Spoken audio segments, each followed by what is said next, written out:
Hi guys, welcome to my YouTube channel. So I hope you all are doing good in your studies because after some days आपका test होने वाला है, unit test, monthly test. सो कुछ important questions है जो मैं आपके साथ में शेयर करने वाली हूँ. क्वेश्चन नंबर 1 है, tick the correct option. A, yeast is used in the production of. Yeast जो है उसका यूज़ हम किसके प्रोडक्शन में करते हैं? फर्स्ट है sugar, option second alcohol, third is hydrochloric acid and fourth is oxygen. So मैंने आपको बताया था कि यीस्ट का यूज़ हम अल्कोहल के प्रोडक्शन में करते हैं.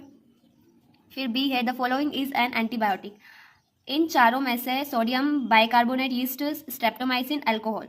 सो ये आपका एक लॉन्ग क्वेश्चन का आंसर भी है जिसमें स्ट्रेप्टोमाइसिन है, फिर टेरामाइसिन. तो ये क्या है? एक प्रकार की एंटीबायोटिक है.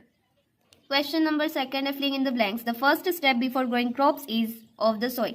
हम किसी भी फसल को उगाने से पहले, किसी भी क्रॉप को ग्रो करने से पहले सबसे पहले क्या करते हैं? ठीक है, तो सॉइल की प्रिपरेशन करते हैं, प्रिपरेशन ऑफ सॉइल. ठीक है, 7 स्टेप होते हैं, हमने पढ़े थे डिटेल में बुक में. फिर बी है, damage seeds would on top of water. जो डैमेज सीड होते हैं, सपोज कोई सा सीड जो है वो कीट वगैरह खा गए उसको, तो वो जो है पानी के ऊपर तैरेगा, फ्लोट करेगा. फ्लोट मीन्स तैरना होता है. सो यहाँ पर राइट आंसर फ्लोट आएगा. फिर क्वेश्चन नंबर 3 है, ट्रू और फॉल्स. तो cholera is caused by virus. Cholera disease जो है, क्या ये वायरस के थ्रू होता है? हालांकि ये ऑब्जेक्टिव आपके बुक में नहीं है, बट मैंने बनाया क्योंकि 8th एग्जाम बोर्ड एग्जाम है और कहीं से भी घुमा फिरा के क्वेश्चंस आ सकते हैं. सो मैंने आपको एक्सप्लेन किया था कि जो कोलेरा डिजीज है वो बैक्टीरिया की वजह से कॉज होता है, वायरस की वजह से नहीं. तो ये स्टेटमेंट जो है वो फॉल्स है. फिर B, microorganism can not be seen with the help of microscope.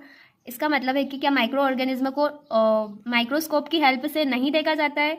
तो ये स्टेटमेंट जो है ये भी फॉल्स है, क्योंकि माइक्रो ऑर्गेनिज्म को माइक्रोस्कोप की हेल्प से ही देख सकते हैं. यहाँ पर नोट लिखा है, तो नोट जो है ध्यान से पढ़ना, नहीं तो जहाँ पर माइक्रो ऑर्गेनिज्म में माइक्रोस्कोप दिखेगा आप उसको ट्रू लगा दोगे.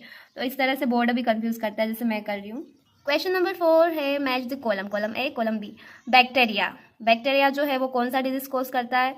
फिर बी है राइजोबियम. राइजोबियम जो होता है वो नाइट्रोजन फिक्सेशन करता है. लैक्टोबैसिलस, मैंने बताया था कि जब हम कर्ड का फॉर्मेशन करते हैं, कर्ड के फॉर्मेशन में जो बैक्टीरिया का यूज़ होता है वो लैक्टोबैसिलस लैक्टिस बैक्टीरिया का यूज़ किया जाता है, जो कि गुड होता है हमारे लिए. तो इसका आएगा सेटिंग ऑफ कर्ड. फिर है वायरस. वायरस जो होता है वो कौन सा डिजीज कोज करता है? तो एड्स जो होता है, एक्वायर्ड इम्यूनो डेफिशिएंसी सिंड्रोम, ये डिजीज जो है वो वायरस के थ्रू कोज होता है.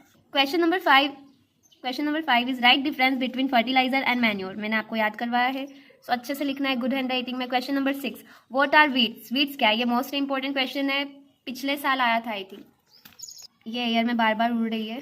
So what are weeds, I think 2023 में ये क्वेश्चन पूछा गया था बोर्ड एग्जाम में. ठीक है, तो ये वाला क्वेश्चन अच्छे से रीड कर लेना. How can we control them. Weeds मतलब खरपतवार, जो भी मेन क्रॉप होती है उसके आसपास, जैसे घास फूस, ऐसी जो खरपतवार उगाती है उसको वीड्स कहते हैं. How can we control them. तो फर्टिलाइजर का यूज़ करके, सॉरी वीडीसाइड खरपतवार नाशी है ना, तो उनका यूज़ करके हम कंट्रोल कर सकते हैं. फिर question number 7 is right the usefulness of micro organism our lives. तो मैंने आपको 10 पॉइंट लिखवाए हैं, तो 10 पॉइंट में से एटलीस्ट आपको 8 पॉइंट तो याद करके लिखना ही लिखना है, क्योंकि 5 मार्क्स का. जैसे मैंने साइंस का क्वेश्चन पेपर बनाया है, अगर आप चाहते हो कि मैं वैसा एसएसटी का भी बनाऊं और पोस्ट करूं, सो कमेंट बॉक्स में कमेंट कीजिएगा. Thanks for watching my video. Do like, subscribe and share.